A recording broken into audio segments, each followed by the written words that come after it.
Welcome to the HR Empowerment Podcast, where we will uncover strategies and new insights from HR professionals who discuss up-to-date regulations, best practices, and the most pressing topics like diversity and equity, leadership, dealing with difficult situations, and much more that affect your bottom line and business. Thanks for joining us.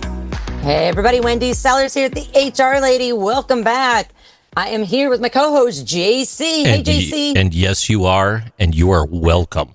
It's my pleasure to be here, Wendy. Truly is. I know it is. We have so much fun doing these podcasts. Thank you so much. And it's the interesting thing is, like a big part of my life is training. That's what I do. And that's what we're here talking about today, the need for training in this topsy-turvy current world.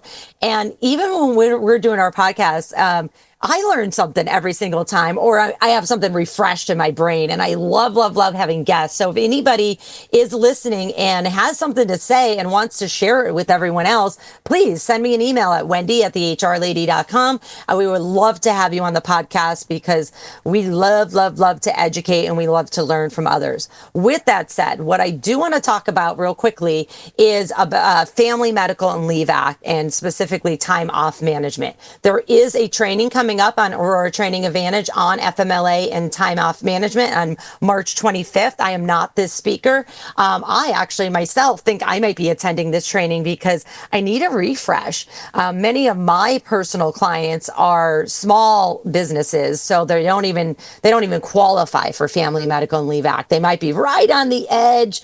So for those that don't know, if you have 50 or more employees in a 75-mile radius of each other, then you have to provide benefits under the Family and Medical and Leave Act. But if you don't have 50 or more employees, you don't have to follow the federal Family Medical and Leave Act, but some states do have their own FMLA. So make sure you do a quick little internet search and check out what states have that.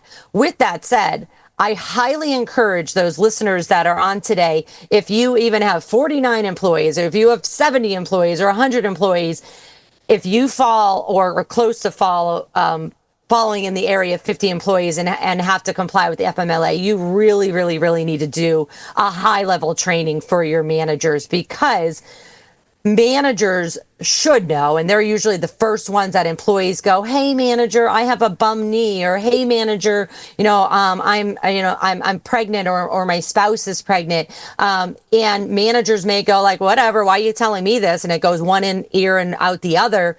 And then they violate the FMLA because the words FMLA were never used by the employee. Well, the employee does not have to use the words Family Medical and Leave Act. They don't have to use the words of disability. They don't have to use the words ADA when we were talking about ADA earlier.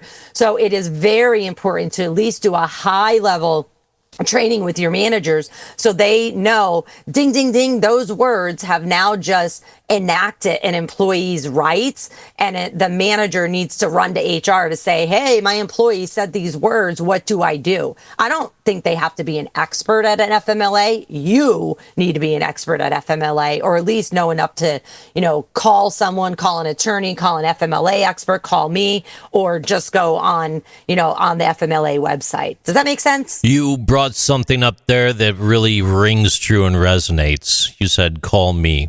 And honestly, starting with HR is a beautiful spot to start. Let it be your HR consultant or your HR team, or start with your HR team if you do have one, or whoever does your HR, and call the HR consultant.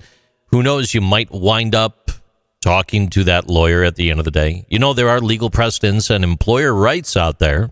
A U.S. Court of Appeals for the Southern Circuit has ruled that employees who submit falsified or embellished medical certifications to obtain FMLA leave, they are not protected under the Act's provisions. In Smith versus the Hope School, and we won't go into the details, the court upheld the employer's decision to deny FMLA benefits to an employee who altered certification documents, and that stressed that fraudulent actions void FMLA protections. And then the second point there, and I'll throw it back to you, employer investigations. Oh yeah, employers are permitted to investigate suspected FMLA abuse. Courts have supported the use of surveillance when there is reasonable basis to believe an employee is misusing that leave. But this is a very fine line. You definitely don't want Dwight from the mailroom heading out to your friend's house to start stalking. start with HR, call your lawyer, go from there. Wendy, your thoughts, back to you. Yeah, speaking of certification forms, please, folks, do not create your own certification forms. The Department of Labor has FMLA forms. Use those forms. Do not think, oh, my form's going to be better. Why would we recreate the wheel when they have it there?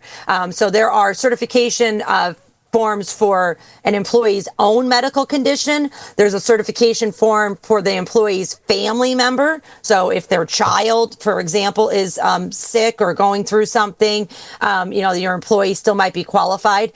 And there's other certification forms as well for military family leave. And so it's not just the employee's own health, it's their family member's health, and family is clearly defined under the FMLA. And then it's also military family leave. Say you have to take care of somebody who, for example, got injured during the military. So do not create your own forms. I cannot stress that enough. If you go to the Department of Labor, you just go to the internet and Google FMLA forms. It's going to send you to the DOL website, and there's a bunch of FMLA forms there. There are notices as well. There are 4 steps. They actually combine the 2. So there's like a general notice, the FMLA poster. Oh, by the way, let me talk about that too. If you do not qualify, if your company does not qualify for the FMLA, do not have an FMLA poster in your break room. Or if you're a remote place, if you have it like on your intranet, do not have that poster. I had a client, they weren't my client at the time, they came to me with this problem, who did not qualify for FMLA, but they bought one of those all-in-one posters, and their employees saw it, and then their employee thought that they had FMLA. And guess what? When we got an attorney involved, the attorney said, yep, you have to grant them FMLA because you have a poster in your break room that says we comply with the FMLA. It's an interesting point, too, because physical posting is mandatory. Electronic notices can supplement but not replace the requirement for the physical posters. So you might think you're saving a few bucks, but you might be causing yourself a much larger problem, like Wendy mentioned.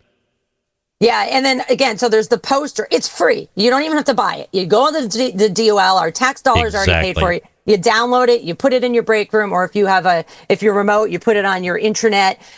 Also put a section in your handbook. If you're buying a handbook that's, this is a one and done handbook, which I myself write and sell.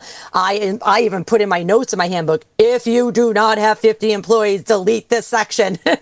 Because if you put reference to FMLA in your handbook, and your employees automatically think, okay, I've got that. I've got those right. So check it out on the Department of Labor website.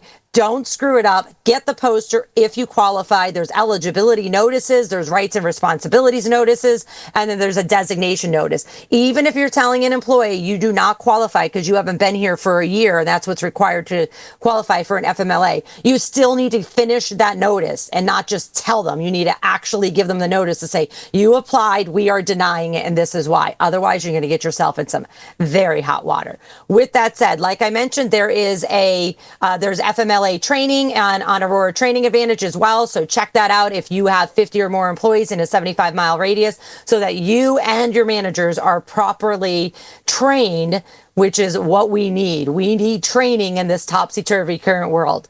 With that said, like I mentioned before, I'm always looking for feedback on this program. If anybody does want to be a guest, let us know. If there's any topics that you're interested in, just shoot me an email, wendy@thehrlady.com.